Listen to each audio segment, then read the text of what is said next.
Current electricity. ठीक है, अब करंट इलेक्ट्रिसिटी में सबसे पहले हम डिफाइन करना चाहेंगे व्हाट इज करंट। ठीक है, इतनी बात। तो सबसे पहले हम डिफाइन करेंगे current, it is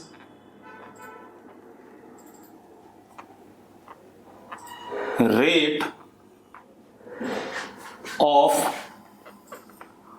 flow of charge across any cross section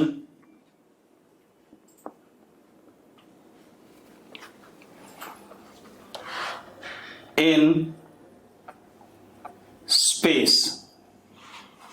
ठीक है भाई, it is defined as rate of flow of charge across any cross section in space। Definition तो यह है कि किस रेट से चार्ज फ्लो कर रहा है किसी स्पेस के क्रॉस सेक्शन के अक्रॉस। ठीक है, इतनी बात।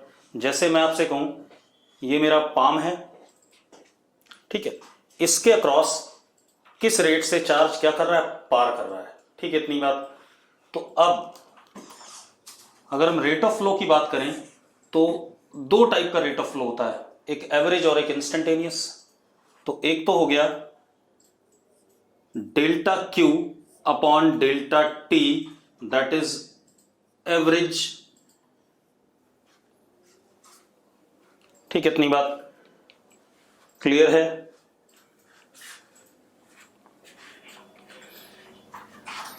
और एक instantaneous I is equal to D Q upon D T. ऐसी रेट ऑफ फ्लो होता है दो टाइप का। कभी भी रेट ऑफ फ्लो की बात करें तो एक एवरेज होता है, एक इंस्टेंटेनियस होता है। यस और नो? ठीक है।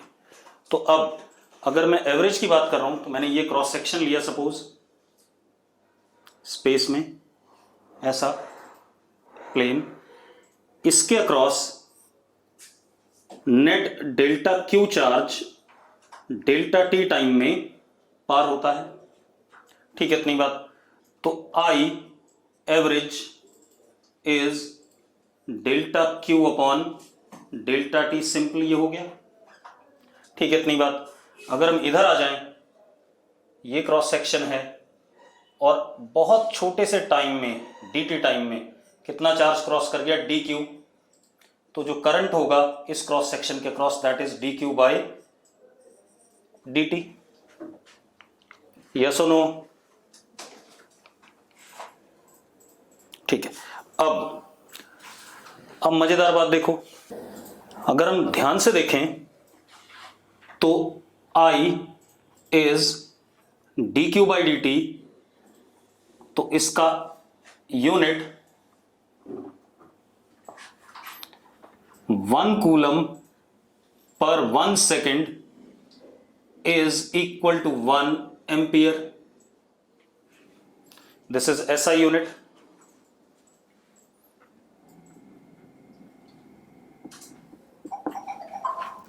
ठीक है, इतनी बात। अब दूसरी चीज, स्केलर क्वांटिटी। अभी पता चल जाएगा, हमने पिछले साल जब स्केलर वेक्टर पढ़ा था तो मैंने डिफाइन करा था current is scalar quantity because it obeys normal laws of algebra. बताया था कि नहीं बताया था?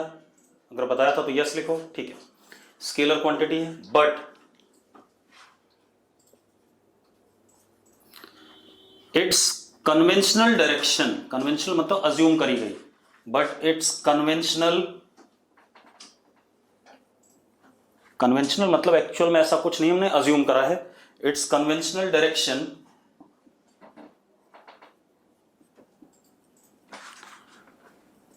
Across cross section is taken along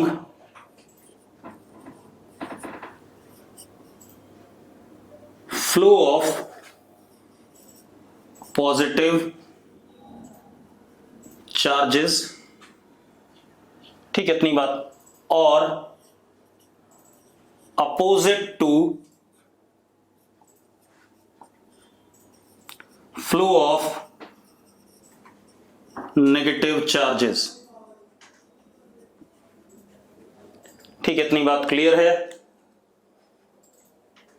अरे क्लियर है या नहीं? ठीक है, अब जरा देखो, अब अगर हम दूसरी बात करें, मेरे पास ये एक क्रॉस सेक्शन है, सपोज +10 कूलम और -2 कूलम डेल्टा टी टाइम में इधर क्रॉस कर रहा है, तो करंट का डायरेक्शन, नेट चार्ज पॉजिटिव इधर ही है।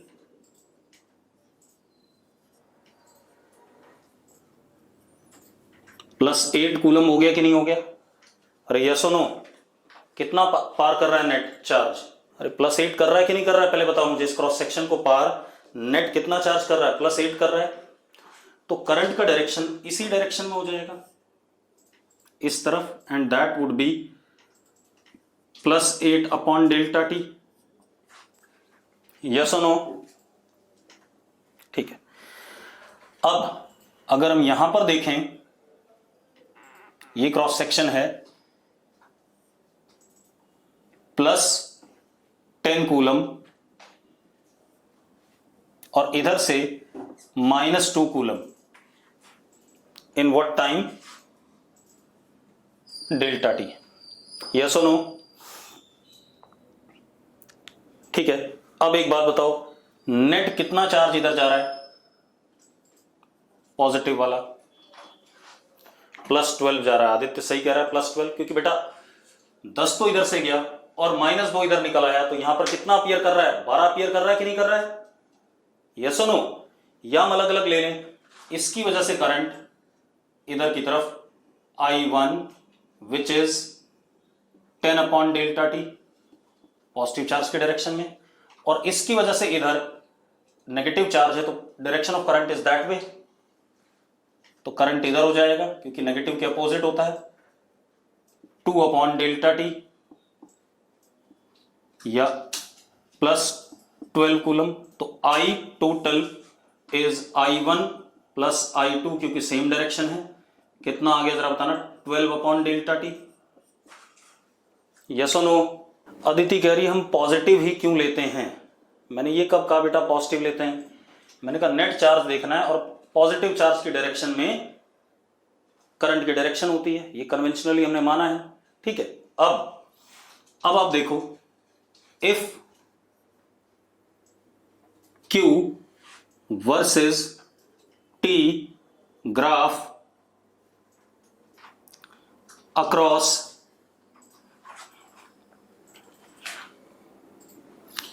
any cross section is given, अगर Q versus T graph any cross section के अक्रॉस गिवन है, तो इससे हम क्या कर सकते हैं? सपोज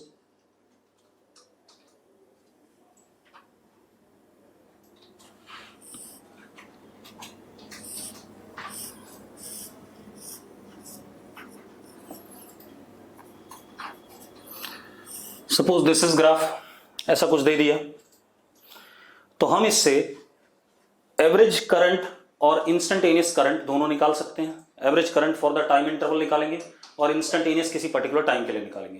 पहले इंस्टेंटेनियस देख लेते हैं। सपोज मुझे करंट इस टाइम पे चाहिए, T0 पे, तो मुझे इंस्टेंटेनियस करंट चाहिए I at T0 is defined as dq/dt। हाँ या ना? अब dq/dt के लिए मैं क्या करूंगा, यहां पर क्या बनाऊंगा? टेंजेंट बनाऊंगा। दिस एंगल इज थीटा, तो this is dq/dt is what? tan theta, that is m।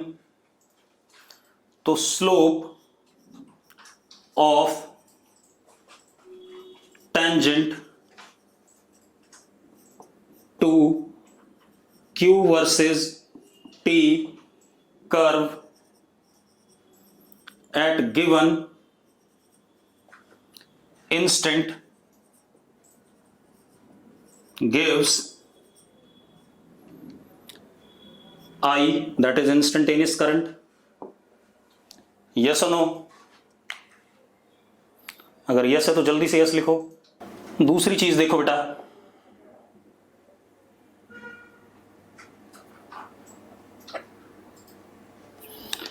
अब अगर मुझे एवरेज करंट जानना है for the time interval of this T initial and this is what T final, this is Q initial,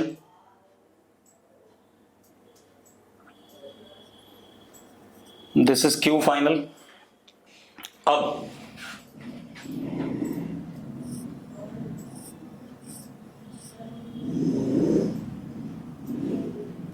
ये देखो, ये delta Q हो गया, ये डेल्टा T हो गया. I average is delta Q upon delta T. अगर हम करते हैं इसे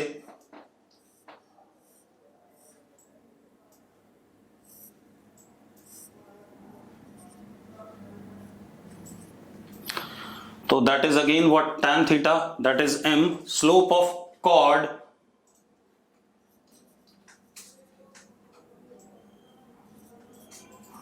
to Q versus T curve for given interval of time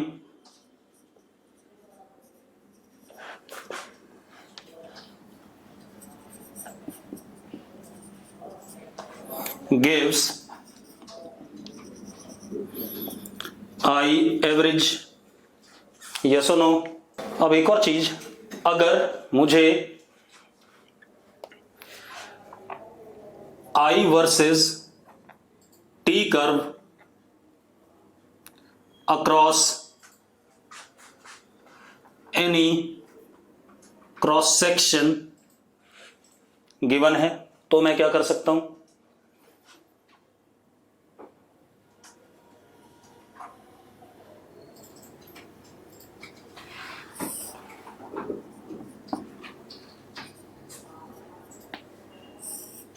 suppose ऐसा आप देखो, dq upon dt is I, तो dq is equal to I dt. आप दोनों साइड इंटीग्रेट कर दो तो delta q is equal to integration I dt from ti to t initial. ये आ गया कि नहीं आ गया? तो डेल्टा के q is what? Net charge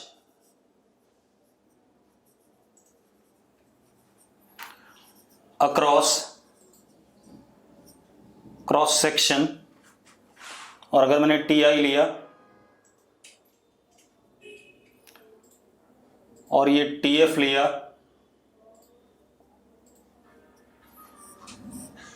तो I D T integration is what? Area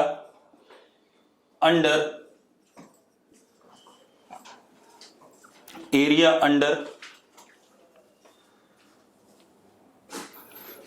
I versus T curve for given time interval. yes or no? अगर आपको क्लियर तो यस लिखो फटाफट. इसके बाद अब जरा देखो, अब हम बात करें types of current according to its variation with time across any cross section. ठीक है, तो type of current across any cross section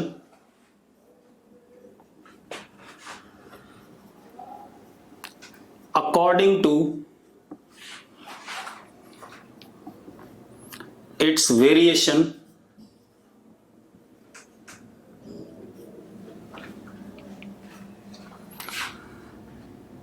with time. ठीक है, अब पहला टाइप हुआ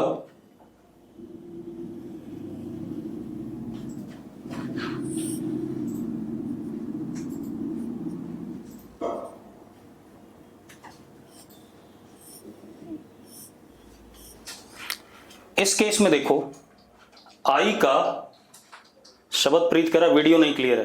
बेटा क्या वीडियो क्लियर है या नहीं है? अगर क्लियर है तो यस लिख दो फटाफट जल्दी से। शबदप्रीत तेरे एंड पे कोई ना कोई दिक्कत है? यहां क्लियर है, ठीक है, सारे बच्चे लिख रहे हैं। चलो अब देखो, अब देखो इस वाले को देखो। इस केस में क्या है, हमारे पास जो करंट है उसका मैग्नीट्यूड कांस्टेंट है और डायरेक्शन भी फिक्स है। अगर पॉजिटिव हमेशा तो एक पर्टिकुलर डायरेक्शन से ही करंट क्रॉस सेक्शन को पार कर रहा है। तो ऐसा करंट जिसमें magnitude and direction both fix हैं अक्रॉस क्रॉस सेक्शन, ऐसे करंट को हम कहते हैं डीसी करंट, डायरेक्ट करंट या डीसी करंट। क्या कहते हैं? डायरेक्ट करंट या डीसी करंट। क्लियर है? और यही वाला करंट ज्यादातर हमें इस चैप्टर में पढ़ना है, ठीक है, इतनी बात। एसी करंट हम आगे एक पूरा चैप्टर है एसी करंट के नाम से, उसको पढ़ेंगे। अब इसको हम डीसी करंट कहते हैं। अरे क्लियर है? यस और नो? ठीक है। अब एक बात बताओ, किसी बच्चे ने कुछ लिखा था करंट का साइन। बेटा अगर करंट पॉजिटिव दिख रहा है तो क्रॉस सेक्शन के अक्रॉस एक पर्टिकुलर डायरेक्शन में होगा, ठीक है, और अगर नीचे हो जाएगा कहीं पर तो वो उल्टी डायरेक्शन में उसी क्रॉस सेक्शन को पार करेगा, ये मतलब है इसका। तो यहां तो डायरेक्शन हमेशा क्या है, एक ही पर्टिकुलर डायरेक्शन है, जो भी आपने माना हुआ है। मान लो ये क्रॉस सेक्शन है और ये करंट आई नॉट है, तो इधर की तरफ हमेशा करंट आई नॉट है इसके अक्रॉस, ये कह रहा हूं मैं, ठीक है। अब कोई दिक्कत है इसमें? चलो अब जरा देखो, क्लियर है तो यस लिखो फटाफट, ठीक है। अब मेरी बात सुनो, अब आप एक बात बताओ, इस आई वर्सेस टी ग्राफ का टाइम पीरियड कितना होगा? ये जो फंक्शन हमने बनाया हुआ है, ग्राफ बनाया हुआ है, इसका टाइम पीरियड कितना होगा? कोई बताना चाहेगा? नॉट डिफाइंड, इनफाइनाइट, बिल्कुल सही। इसका टाइम पीरियड क्या होगा बेटा? इनफाइनाइट होगा। और टाइम पीरियड इनफाइनाइट होगा तो फ्रीक्वेंसी इसकी क्या होगी? जीरो होगी। Frequency is 1 upon time period. Yes और नो? ठीक है। तो कहने का मतलब क्या हो गया, डीसी करंट की फ्रीक्वेंसी क्या होती है? जीरो होती है, क्योंकि ऑसिलेट कर ही नहीं रहा, करंट तो फिक्स है। और कोई चीज अगर फिक्स है, कांस्टेंट है, तो उसकी फ्रीक्वेंसी क्या होती है? जीरो होती है। तो frequency zero, time period infinite. अब दूसरा लेते हैं बेटा,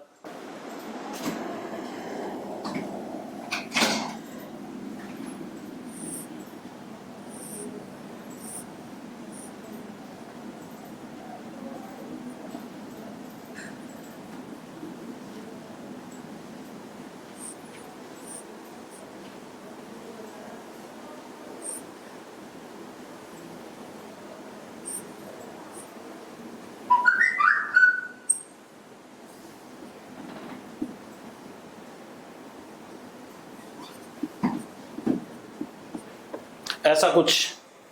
अब एक बात बताओ, यहां पर करंट पीरियोडिकली क्रॉस सेक्शन के अक्रॉस वेरी कर रहा है कि नहीं कर रहा है? ये वेरिंग करंट है, बट पीरियोडिक भी है। अरे यस और नो जरा बताओ, ये करंट वेरिंग है एज वेल एज पीरियोडिक है।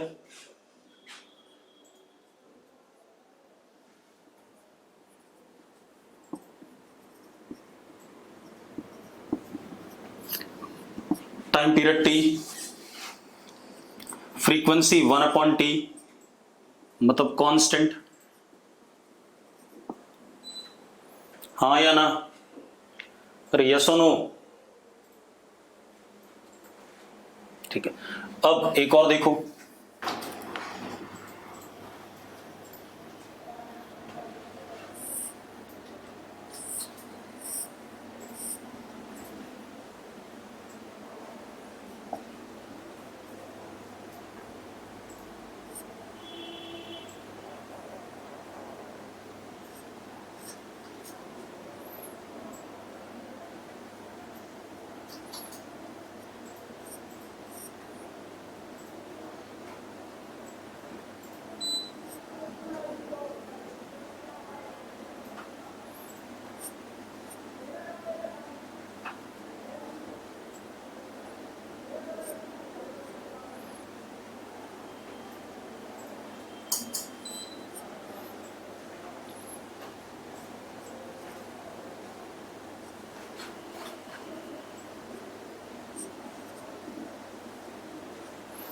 ऐसा कुछ है।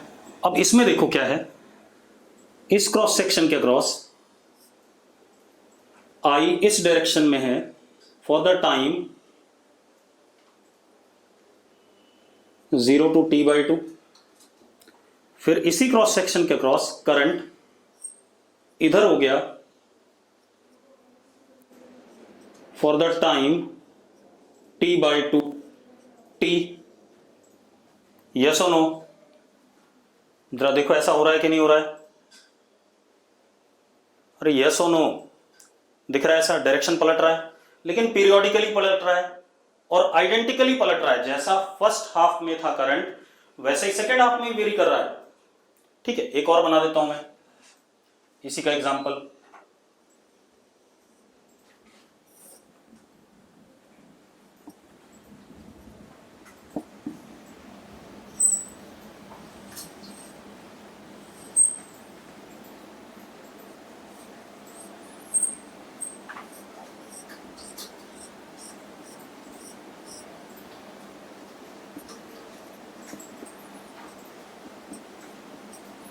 इसमें भी देखो सेम कहानी हो रही है कि नहीं हो रही है? अब इसमें क्या हो रहा है, करंट इज वेरिंग पीरियोडिकली, ठीक है, इतनी बात, and in particular time period, first half और सेकेंड हाफ में direction of current is opposite and variation of current is identical. मैंने क्या क्या बोला बेटा, जरा बताना मुझे। मैंने क्या बोला कि इन दोनों एग्जाम्पल में करंट कैसा है, पीरियोडिकली वेरी कर रहा है। ठीक है, तो periodic variation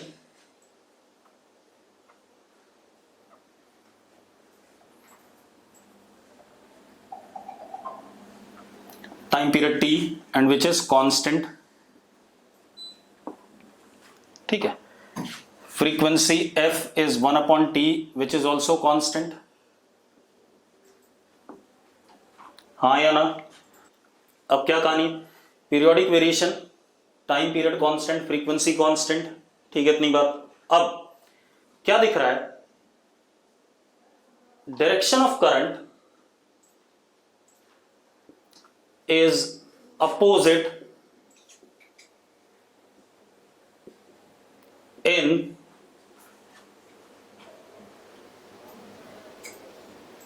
successive half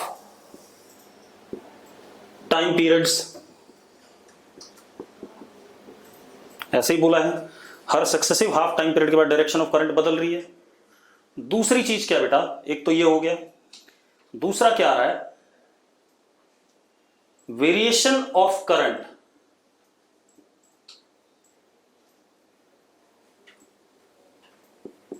in magnitude is identical. जैसा फर्स्ट हाफ में करंट वेरी कर रहा था मैग्नीट्यूड में, वैसा ही सेकेंड हाफ में कर रहा है, बस डायरेक्शन क्या हो गई, पलट गई। यस और नो? तो variation of current is identical, variation of magnitude of current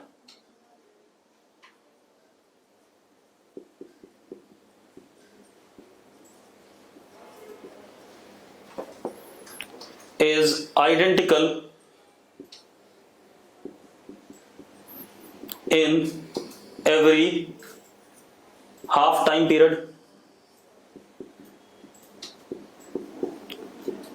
ऐसे करंट को हम क्या कहते हैं, एसी करंट।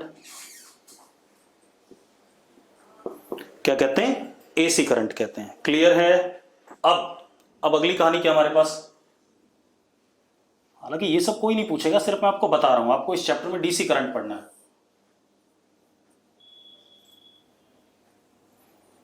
अब अगर ऐसा ग्राफ है कोई, तो भाई ये सिर्फ सिंपल वेरिंग करंट है।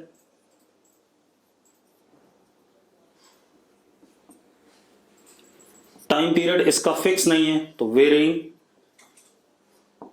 फ्रीक्वेंसी भी क्या हो जाएगी, वेरिंग। क्लियर इतनी बात? ऐसा कोई करंट का फंक्शन मिल जाए जिसमें करंट का मैग्नीट्यूड कॉन्टिन्यूसली वेरी कर रहा हो और पीरियोडिक ना हो, तो उसे वेरिंग करंट कहेंगे। सिंपल कहानी है। कोई इशू है? कोई इशू है तो यस लिखो भाई। अबे डील कैसे करते हैं वो जब सवाल आएंगे तब पता चलेगा, डील करेंगे कैसे।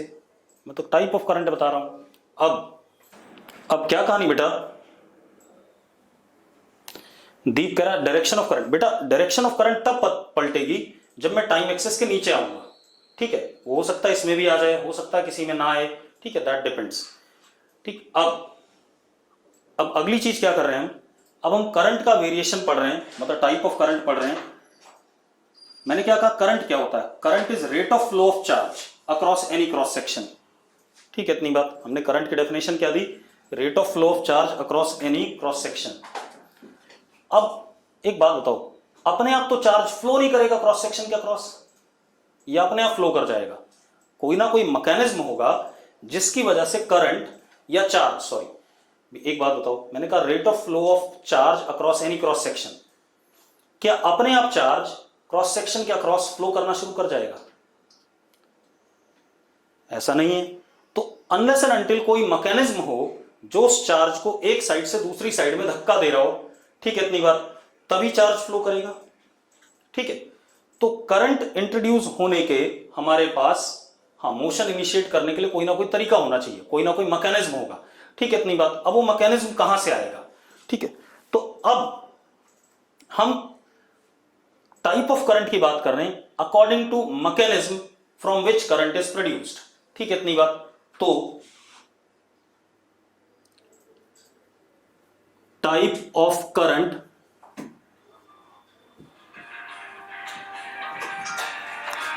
according to mechanism of flow of charge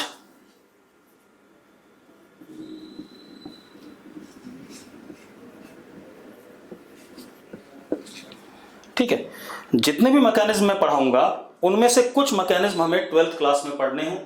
ठीक है, इतनी बात। कुछ आप केमिस्ट्री में पढ़ते हो, और इस चैप्टर में सिर्फ एक टाइप का हमें पढ़ना होगा, डीसी वाला, और वही हमें इस चैप्टर में डील करना होगा। तो मैं एक एक करके सारे बता दूंगा, उसके बाद ये भी बताऊंगा कौन सा हम कौन से चैप्टर में पढ़ेंगे। सबसे पहले आता है हमारे पास डिफ्यूजन करंट।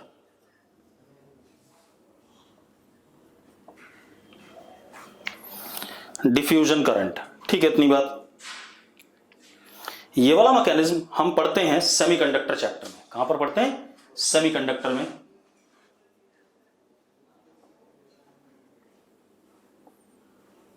यहां पर सिर्फ मैं आपको हल्का सा बताऊंगा क्या कहानी है। मान लो ये कोई क्रॉस सेक्शन है,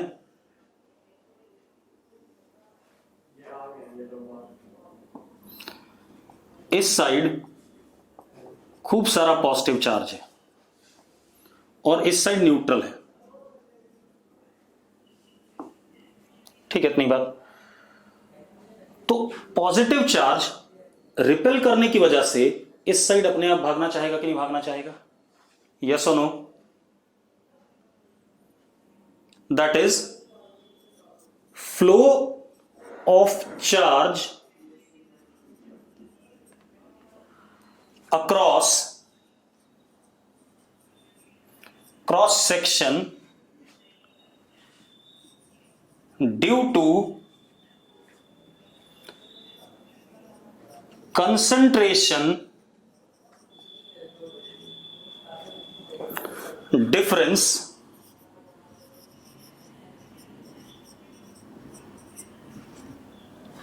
flow of charge across cross section due to concentration difference of charge on either side of cross section, इसको हम डिफ्यूजन करंट कहेंगे। यस और नो? समझ में आ गई बात? ऐसा आप केमिस्ट्री में खूब करते हो। दूसरा हम क्या करेंगे,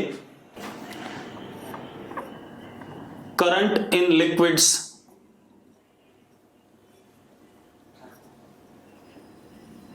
अब लिक्विड्स में करंट किस वजह से होता है?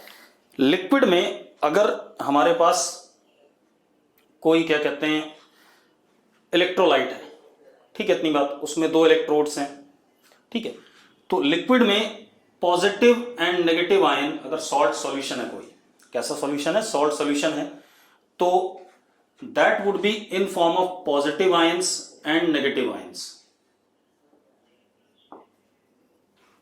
हाँ या ना? अरे यस और नो? अगर सॉल्ट सॉल्यूशन है तो पॉजिटिव और नेगेटिव आयन होंगे कि नहीं होंगे? ठीक है, कॉपर सल्फेट सॉल्यूशन ले लो, Cu+2 एंड SO4-2। अब होगा क्या, अगर उस सॉल्यूशन में एक इलेक्ट्रोड ये है पॉजिटिव पोटेंशियल का और एक इलेक्ट्रोड ये है नेगेटिव पोटेंशियल का, तो पॉजिटिव आयन इधर जाएंगे और नेगेटिव आयन इधर आएंगे। यस और नो? अरे यस और नो? इसका मतलब नेट करंट किधर की तरफ हो जाएगा? इधर की तरफ हो जाएगा। पॉजिटिव का करंट इधर और नेगेटिव का करंट भी इधर, तो आई नेट इधर आ जाएगा कि नहीं आ जाएगा? यस और नो? ठीक है, इसके बाद हम आते हैं करंट इन गैसेस। गैसेस में करंट डिस्चार्ज ट्यूब में प्रोड्यूस करते हैं, आपने केमिस्ट्री में पढ़ा होगा।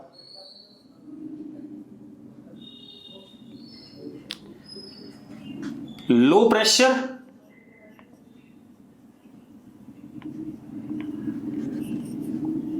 हाई टेम्परेचर, तो कोलिजन की वजह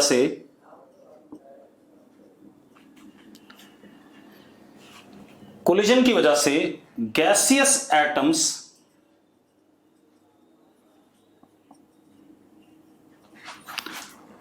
gate ionised,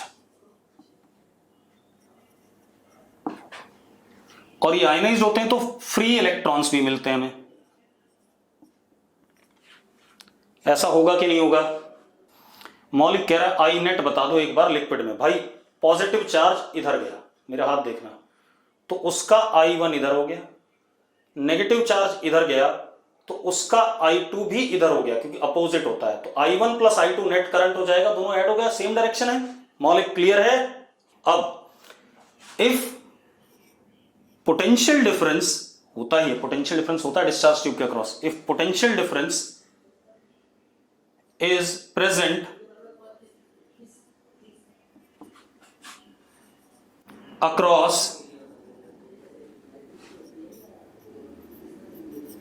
discharge tube, then I flows in it।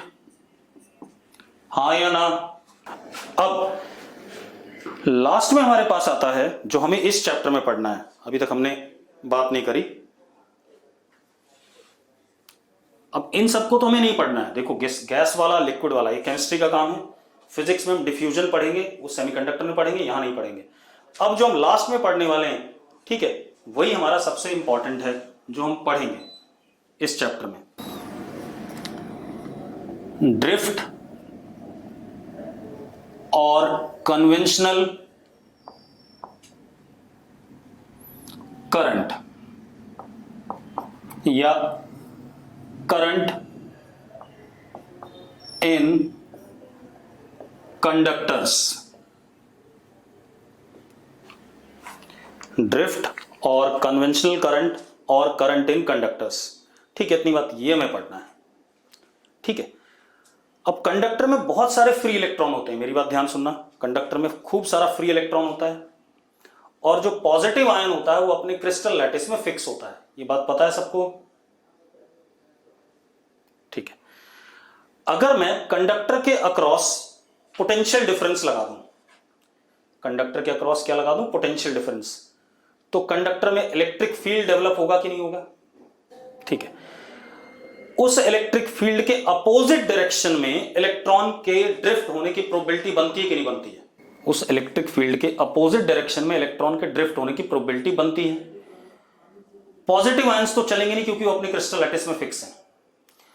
तो अगर इलेक्ट्रॉन एक पर्टिकुलर डायरेक्शन में चलने लग गए, ठीक है, इतनी बात, तो उसके अपोजिट डायरेक्शन में करंट आ जाएगा कि नहीं आ जाएगा? ठीक, तो इसलिए इसको हम क्या कहते हैं? ड्रिफ्ट करंट कहते हैं। क्या कहते हैं? ड्रिफ्ट करंट कहते हैं। अब मेरी बात सुनो, इसी को पढ़ना है तो इसको डिटेल में पढ़ेंगे अभी, ठीक है। पहले मैं बता दूं, अब मैंने कहा करंट को मैकेनिज्म के हिसाब से भी हम तोड़ सकते हैं, डिफ्यूजन हो गया, ड्रिफ्ट हो गया, ठीक है। इतनी बात, कन्वेंशनल एक ही बात है, drift and conventional are one and the same thing. अब करंट लिक्विड में, करंट गैसेस में, ठीक है, इतनी बात। तो जब हम करंट के मैकेनिज्म को एक्सप्लेन करते हैं तो उसके लिए हमें लोगों ने कई थ्योरी दी, ठीक है, इतनी बात। तो क्या कहानी है, to explain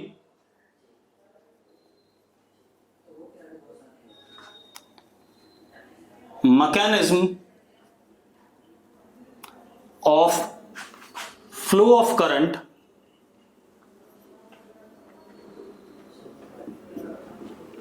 to explain mechanism of flow of current, हमारे पास 3 थ्योरी दी गई। मैं ये भी लिखूंगा यहां पर कि कौन सी थ्योरी हमें किस चैप्टर में पढ़नी है और कौन सी हमें नहीं पढ़नी है, जो हमारे स्कोप के बियॉन्ड हो जाती है, ठीक है, इतनी बात। पहली थ्योरी, इलेक्ट्रॉन गैस मॉडल, इसी चैप्टर में पढ़ेंगे। To explain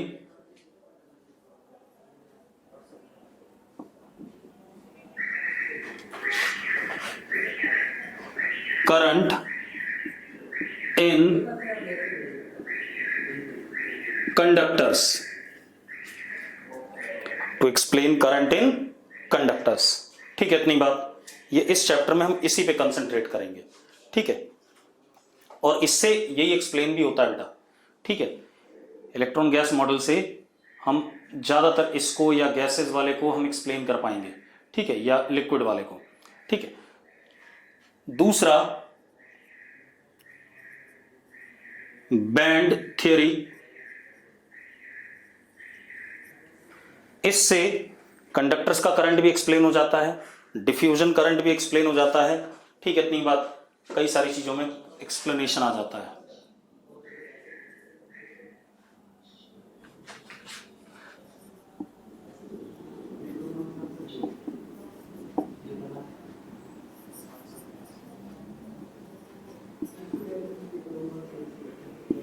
to explain diffusion current. तीसरा आता है हमारे पास ब्रिलियन जोन थ्योरी। इसको हम इसी चैप्टर में पढ़ेंगे, करंट इलेक्ट्रिसिटी में।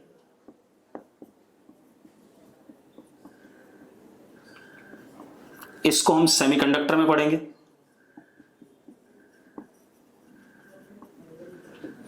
ठीक है।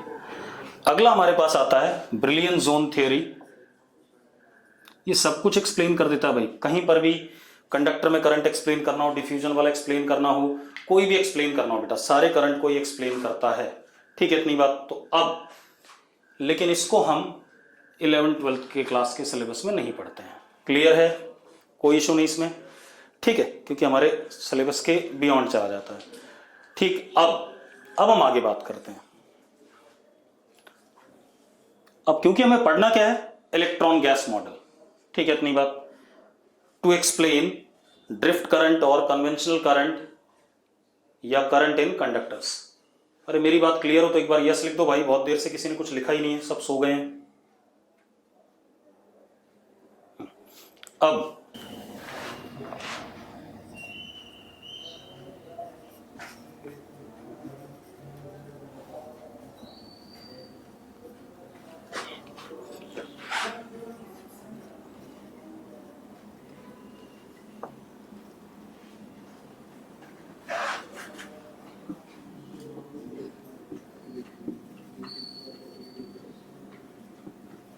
To explain current in conductors, ठीक है भाई। अभी सही हो जाएगा मुस्कान, चिंता ना कर, हो सकता है ब्लर हो गया हो 2 मिनट के लिए। तो मैंने क्या कहा, electron gas model is to explain current in conductors, ठीक है, इतनी बात। अब सबसे पहले हम दोबारा से कंडक्टर को रिकैप करें। अगर मेरे पास कोई एक कंडक्टर है सपोज,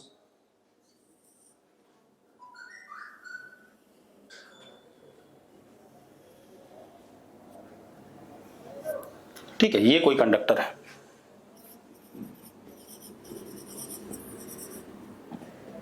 न्यूट्रल,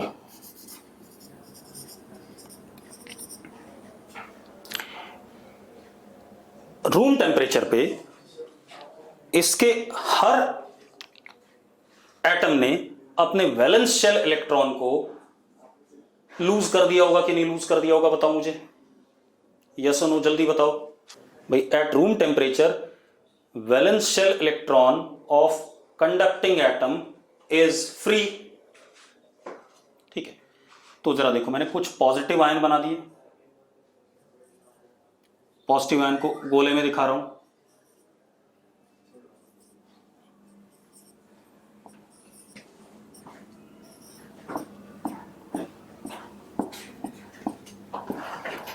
ठीक है, तो अब मजेदार बात देखो, एक चीज ध्यान रखना, एक एटम का size approximately, size of atom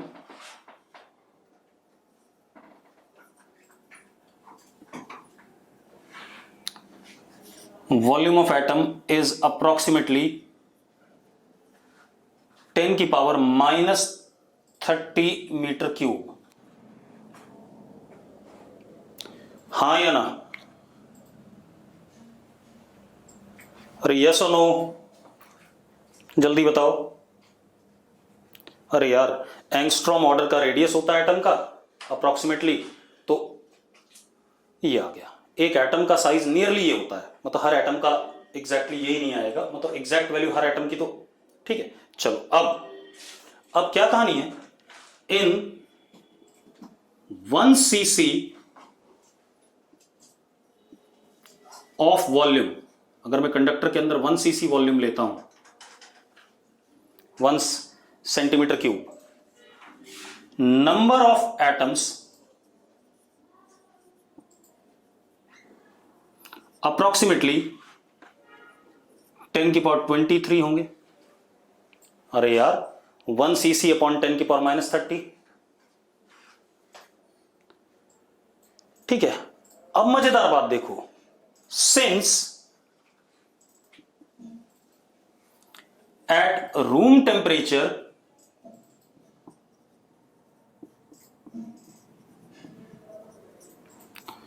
atoms, conducting atoms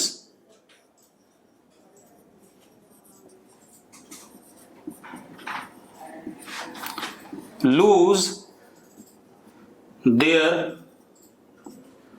valence shell electron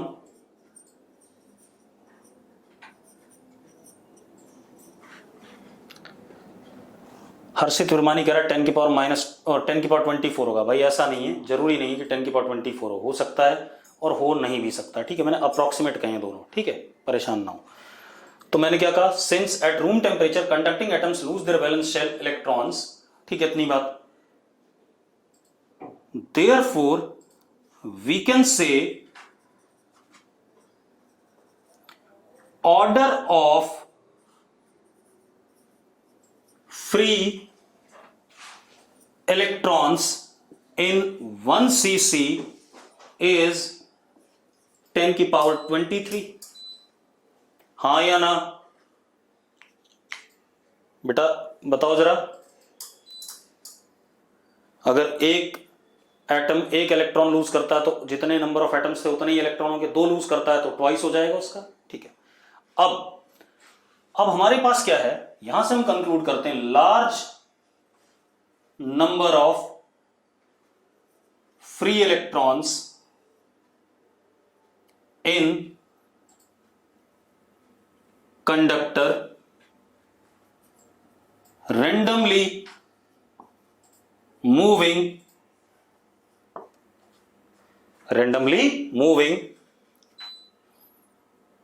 inside, हाँ या ना?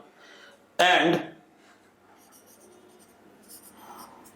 पॉजिटिव आयंस फॉर्म्ड, जब एटम लूज कर दिया पॉजिटिव आयन बन गया, positive ions formed are fixed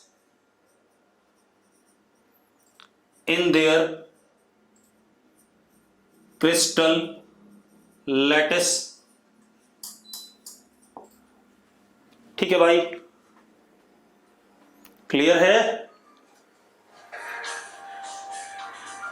चलो क्लियर है, तो आज लेक्चर हम यहीं रोकेंगे, कल आगे बढ़ाएंगे इसी को, ठीक है।